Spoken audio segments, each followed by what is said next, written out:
मंत्री इतना कीमती है, इतनी लाखों जानों, इतनी सारी जानों के ऊपर? ये हमारा सवाल होना चाहिए। और उन्हें ये लगा था कि 20 तारीख को वो हिंसा कर देंगे और सारे नौजवान युवा छात्र वहां से उठकर भाग जाएंगे। लेकिन उस दिन वहां पे जो लोग आए, जिन लोगों ने चोटें खाई, मार खाई, उन लोगों ने ये बताया कि यहाँ हम सिर्फ एक मांग करने आए हैं, वो है न्याय की मांग। अब पूरी लड़ाई न्याय की है। ये लड़ाई जो 6 जून को शुरू हुई थी, या हम यूँ कहें कि जब चीफ जस्टिस ऑफ इंडिया ने इस देश के युवाओं को, नौजवानों को कॉकरोच कहा था, तब शुरू हुई थी। या 6 जून कहें या 20 जून कहें, जब इंडेफिनिट सिटिंग शुरू हुआ था जंतर मंतर पे, या हम ये कहें कि 23 दिन के भूख हड़ताल जो हमारे साथी वहां पर बैठे तब शुरू हुआ था।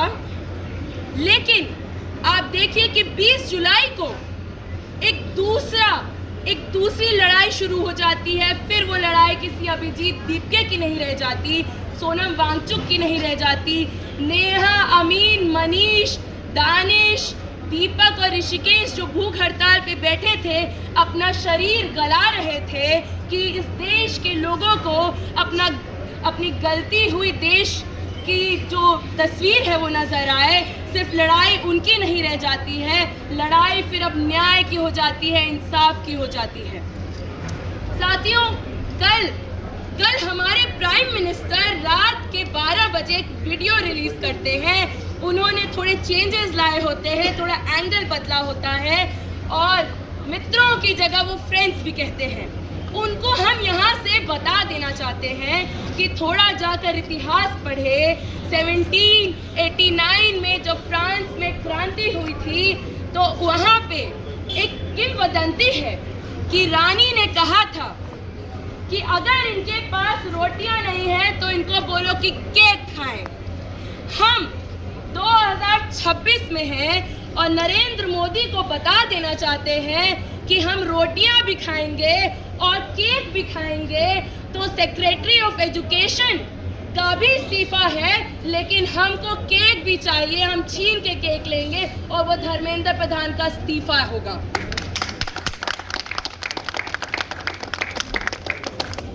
साथियों, इस समय जंतर मंतर पे जो सैलाब है वो कहीं किसी एक बूंद से नहीं बना हुआ है।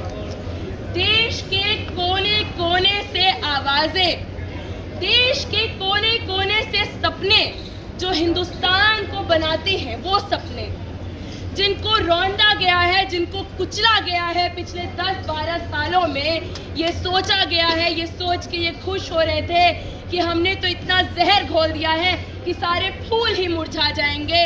वो फूल फिर खिल उठे हैं, वो घास थे। और जैसा कि इसी धरती के एक कवि ने कहा है कि जो घास होते हैं वो कहीं भी उगाते हैं, वैसे ही जंतर मंतर पे वो सारे घास उग आए हैं और वो आप सबका इंतजार कर रहे हैं कि वो वहाँ पे है। अब वो गूंज, वो वहाँ पे जो एक बूंद से लहर बनी थी, वो लहर हर जगह सैलाब फैलाए वो लहर।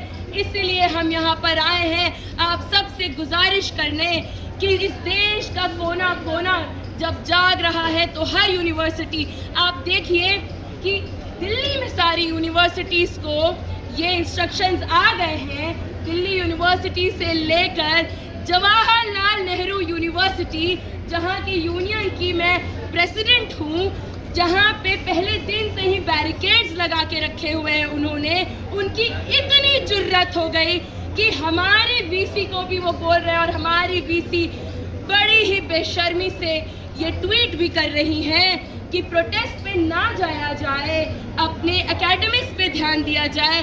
पर किस शर्त पे? किस शर्त पे?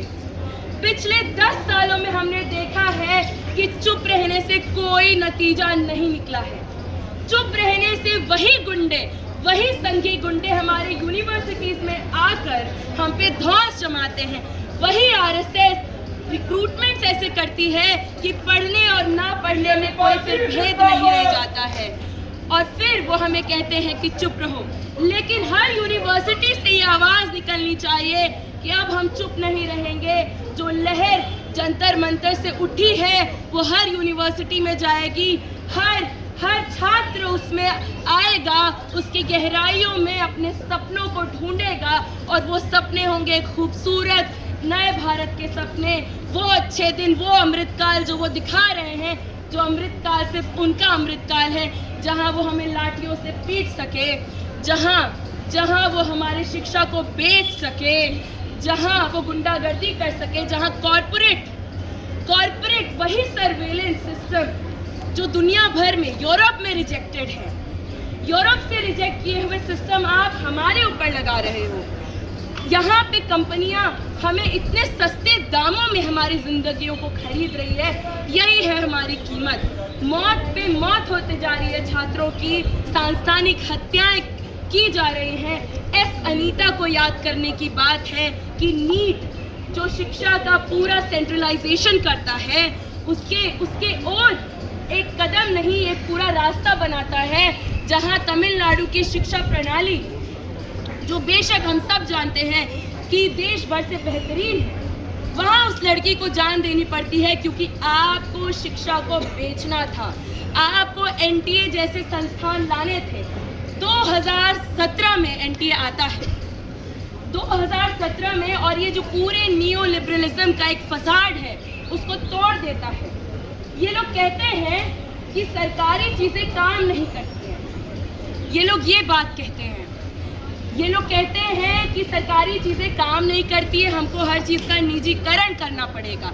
एनटीए सबसे बड़ा एग्जाम्पल है कि निजीकरण होता है और उसके बाद 100 से ज़्यादा पेपर लीक होते हैं, और न जाने कितने पेपर लीक का तो हमें पता भी नहीं होगा।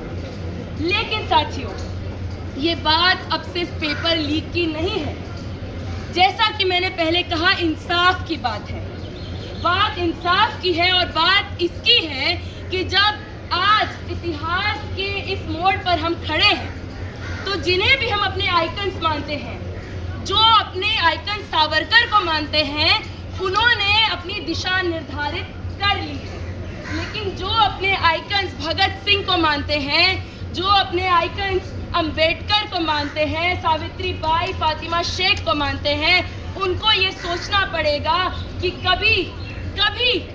कभी उनसे सामना अगर हो जाए आपके सपने में भी, तो क्या आप उनकी आंखों में आंखें डाल के ये कह पाएंगे कि हाँ, आपकी लड़ाई को हमने जाया नहीं जाने दिया। जिस तरह आपने हमारे लिए लड़ाई लड़ी थी कि हम पढ़ सकें, हमारे लिए यूनिवर्सिटीज़ के दरवाजे खुले रहे, उसी तरह हमने भी अपना छोटा सा रोल निभाया, हमने भी एक छोटी सी लड़ाई लड़ी। बस इसलिए लड़ना है। आज लड़ाई उसूलों की है। जो लोग वहाँ लाठियाँ खा रहे हैं, वो लोग, उनके शरीरों पे जो जख्मे आए हैं वो ज़ाया ना जाए। लड़ाई इस बात की है साथियों। तो आप सबसे अपील है, यही अपील है कि बात सिर्फ दिल्ली की नहीं है। ये बात अलग है कि आज दिल्ली जो इस देश की राजधानी है, उसने अपने पूरे देश को देखा है। आज राजधानी ने अपनी पूरी जनता को देखा है, इतनी जनता कि वो उनसे संभाले नहीं समझ रही है।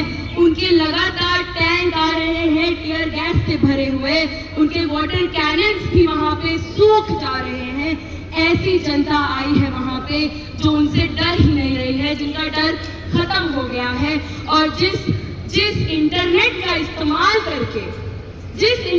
इस्तेमाल करके हमारी टैक्स पेयर का पैसा, पहली बात तो सवाल ये होना चाहिए, जो हमारी यूनिवर्सिटीज को बेचते समय ये कहते हैं कि टैक्स पेयर का पैसा लगता है, टैक्स पेयर का पैसा लगता है। जो इतना तुम हम पे पैलेट गन्स चला रहे हो, जो इतना टीयर गैस फिकवा रहे हो, जो इतना वाटर कैनन फिकवा रहे हो, वो किसके पैसे से फिकवा रहे हो?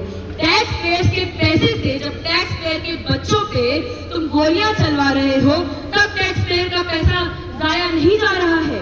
सवाल ये भी होना चाहिए कि ये सरकार टैक्स पेयर के पैसे को किस ओर लेके जाती है, अपनी जो पूरे प्रचार की तरफ लेकर जाती है। आज जेन जी ने दिखा दिया है कि सरकार जो ये हमारा भद्दा मजाक बना के रखी थी, उस सरकार का आज मजाक बन गया है। मोदी एक मीम बन गया है और मीम बनने लायक ही है। इतिहास की किताबों में उसका मीम ही दर्ज होगा। साइड में एनसीईआरटी की किताबें एक दिन फिर लिखी जाएंगी और किनारे में एक फाशिस्ट रेजीम का जब इतिहास लिखा जाएगा, मोदी का मीम बनकर वहां पे चिपकेगा। इसका हमें यकीन है और यही जनरेशन तय करेगी, ये आप सब तय करेंगे, ये हम सब तय करेंगे। और जो जनता का सैलाब राजधानी को डुबो रहा है वो तय करेगा और हमें उनको डुबोना है जंतर मंतर पे। याद रखिए, ये आखिरी बात कह रही हूँ कि जंतर मंतर पे बैठ के जो धर्मेंद्र प्रधान, अमित शाह और मोदी की छाती पे बैठ के मुंह कर रहे हैं वो लोग, वो आप सबके दम पे कर रहे हैं, आप सबके दम पे कर रहे हैं। चाहे वो पंजाब हो, चाहे केन बेटवा हो, जो वहां लड़ाई लड़ी जा रही है, या मानेसर नोएडा में जो 16-17 साल के लड़कों को, जिनको पढ़ने को भी नहीं मिला, जिनका तो शायद कभी पेपर लीक भी नहीं हुआ होगा, वो लड़के जिनको आपने एनएसए लगाकर अंदर डाला था, उनके दम पे वो लोग वहां बैठे। हमें उन सबको भी याद रखना चाहिए जो लोग इस देश के लोकतंत्र को बचाने के लिए लगातार देश के कोने कोने में संघर्ष कर रहे हैं। उनके संघर्षों को जाया नहीं जाने देना है हमें, और हमेशा याद रखना है कि लोकतंत्र कोई स्थायी चीज नहीं है। न्याय हर वक्त मांगा जाएगा, हर दौर में मांगा जाएगा, और लोकतंत्र हर दौर में स्थापित करना पड़ेगा और हम सब एक साथ मिलकर करेंगे। ये किसी की अकेले की लड़ाई नहीं है। शुक्रिया। इंकलाब जिंदाबाद। जय भीम।